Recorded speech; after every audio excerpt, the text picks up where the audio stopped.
Certain Jasper County residents who got the senior tax credit may be happy with what their bill looks like this year, but how does it affect those political subdivisions that it's supposed to fund? I'm Anthony Saviello. A look at that coming up. Plus, Watered Gardens in Joplin invites men looking for change into the Forge. And the Joplin Service Club raises funds for a good cause with some good food. The 4 states' most watched news starts now. More than 6,300 residents of Jasper County who applied for and received the senior tax credit this year saw a reduction in the amount of property taxes they'll pay. And that's going to impact some political budgets. This is KOAM News. I'm Dow Quick. The tax reduction impacts several political subdivisions. Many are seeing a significant drop in the amount of money they would have received if not for the senior tax credit. KOAM's Anthony Saviello explains. Some good news for some senior taxpayers this year. If you applied for the senior property tax credit and were approved, then you will see on your bill one line that says senior property tax credit of X number of dollars is applied to this bill. And in Jasper County, several thousand were approved for this credit, but this credit means a reduction in funds for several political subdivisions, including schools, roads, city governments, and fire departments. There were 6,335 approval letters that went out, which is quite a few. Joplin School District will receive over $180,000 less from Jasper County alone than if the senior tax credit was not applied. What happened in Jasper County is less than 1%, but we have a large portion of our school district in Newton County. And so we're not really able to accurately calculate our percent until we get the Newton County numbers in. Carthage School District seeing the biggest monetary difference, with the tax amount being over $400,000 less after the tax credit is applied. Superintendent Dr. Luke Boyer says that will have a significant impact on the school district. A majority of our budget, a large majority of our budget is locked in. I mean, it does impact teacher pay. Boyer says he hopes to see the state of Missouri do more to help fund school districts that rely so heavily on local tax dollars. You know, Missouri is 49th in the country in funding from the state level. And so, you know, my answer to that would be is we've got to start talking more about the state making sure that public education has its appropriate place in the state budget. In Jasper County, Anthony Saviello, KOAM News. Now, both school districts have said while there was no way to fully prepare for how much money they would miss out on this year, they will be able to determine how this credit will impact them going forward. Let's check in with Chief Meteorologist Doug Hetty for our first look at the weather. Yeah, another beautiful day for us today, like we have seen all week long. We've had really nice temperatures. We are going to get some clouds kind of filtering back in once again as we go through the overnight hours tonight. We're going to stay dry, but yeah, we're going to have some clouds out there. So we're going to start Friday very similar to what we started today. The clouds kind of hanging out. We're into the mid 50s, then the sun pops out, and our temperatures warm right back up into lower 70s, 4 highs, kind of very similar to what we saw today. Now, I know it's dark, but if you're going to be out this evening, we hang into the 60s. Those clouds will actually keep our temperatures up just a bit. In fact, Pittsburgh's still 70, 69, and Veneta, we have 67 in Neosho. So overall, looking pretty good. 73 was our official high, well above our average high. 62 turns much colder. We're going to look at it here in a bit. Catch in a few. Today, a federal judge ordered the Trump administration to fully fund SNAP benefits for November by tomorrow. The administration had planned to cover only 65% of benefits amid the government shutdown. Legal challenges from cities and nonprofits argue partial funding causes harm to vulnerable families. Officials warn continued shutdown threatens future benefits. The Quapaw Nation approved $500 payments to tribal households receiving SNAP benefits. The committee says many families face food insecurity due to the federal government shutdown. Eligible households must show proof of SNAP benefits before the shutdown. The tribe calls on federal officials to end the shutdown and restore benefits to those in need. Officials will have more information on how to apply for this help soon. It was a full house at the Joplin Service Club's annual Chili and Veggie Soup fundraiser today.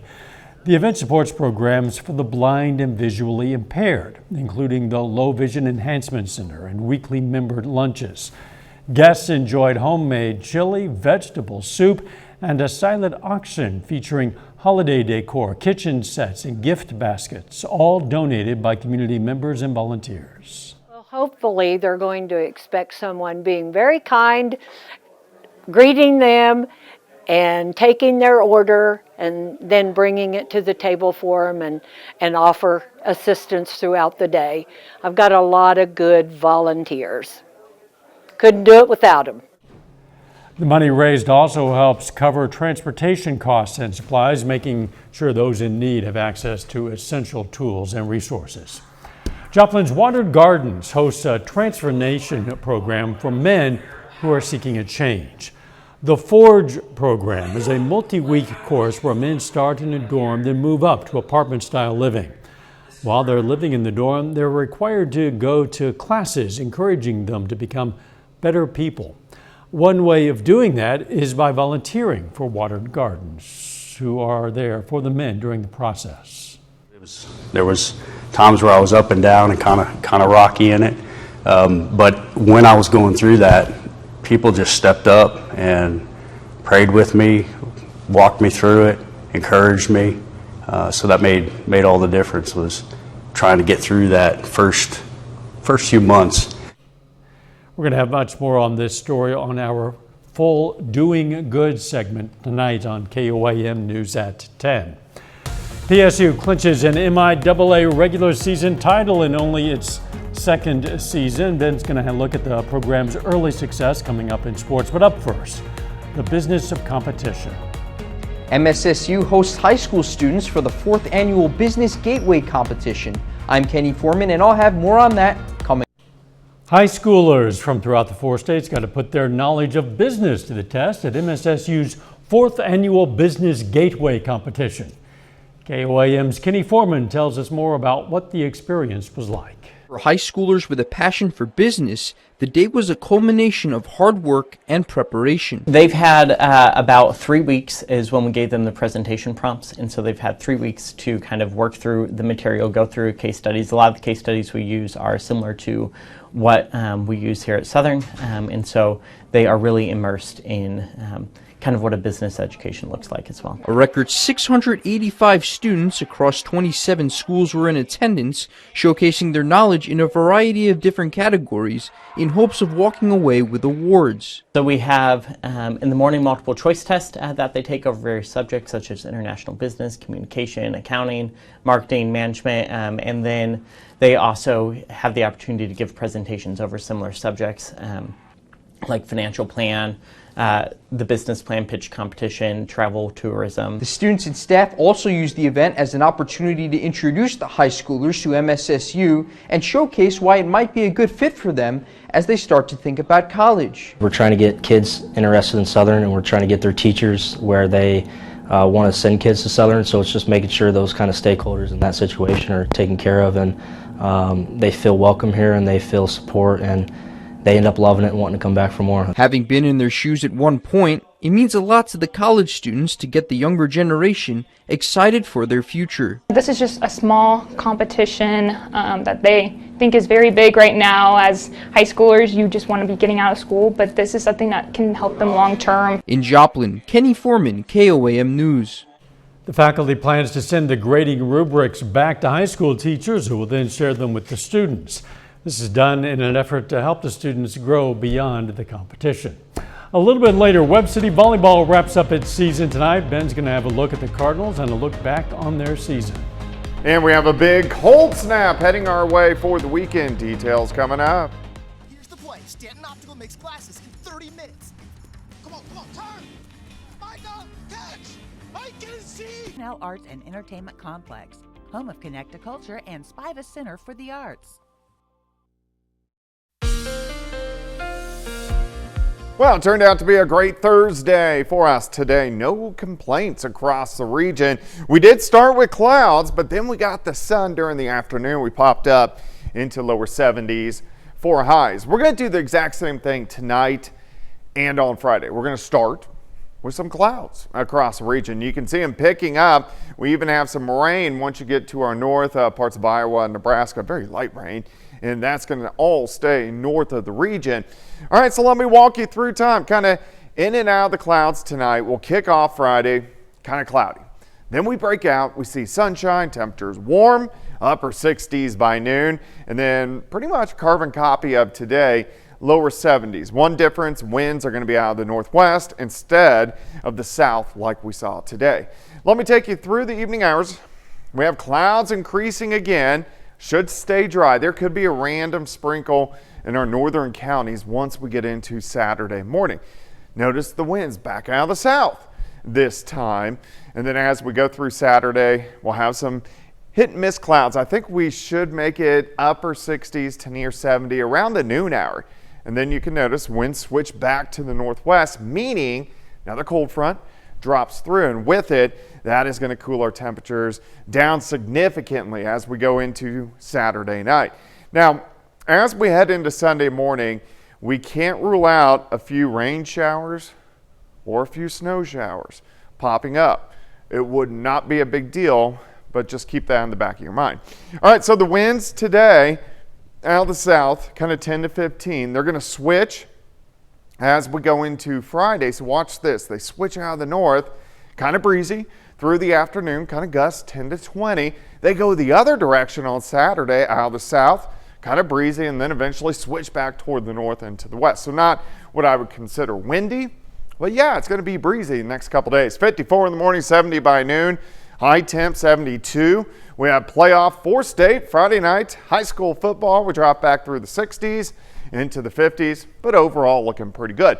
Great shot of our Cornell Arts and Entertainment Complex tower cam. It's dark, but it's nice and calm across the region. For the rest of the evening hours, slow drop through the 60s. Look at this though, we're still mid to upper 60s, near 70, so it feels very comfortable outside. All right, so weak wave passes to the north. Here comes our next storm system that will drop in those much colder temperatures as we get into the weekend. Watch it rotate in, and you can see the flows out of Canada. We know Canada is colder, so we get that colder air, and we stay on that back side as we go into early next week, meaning much colder start.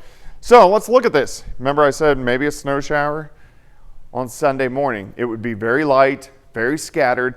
But look at this. We can't even hardly get into the 40s for highs on Sunday. And then we plummet into lower 20s by Monday morning. So pretty big switch. 72 tomorrow, 70 Saturday, 43 Sunday, 49 on Monday, and then back into the 70s late next week. Yeah, it's going to be chilly for a little while. A little preview of winter. Thanks, Doug. Still ahead, Pitt State Soccer makes history in its second year as a program. Plus, Gorillas football prepares for Central Missouri on Saturday, looking for an 8th straight win. Ben McLeish has those stories and more coming up next in sports.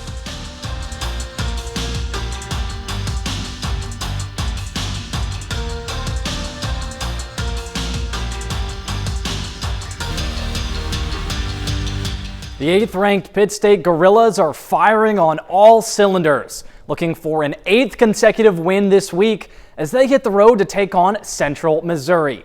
And the Mules bring a familiar challenge to the table offensively with an up-tempo style of play.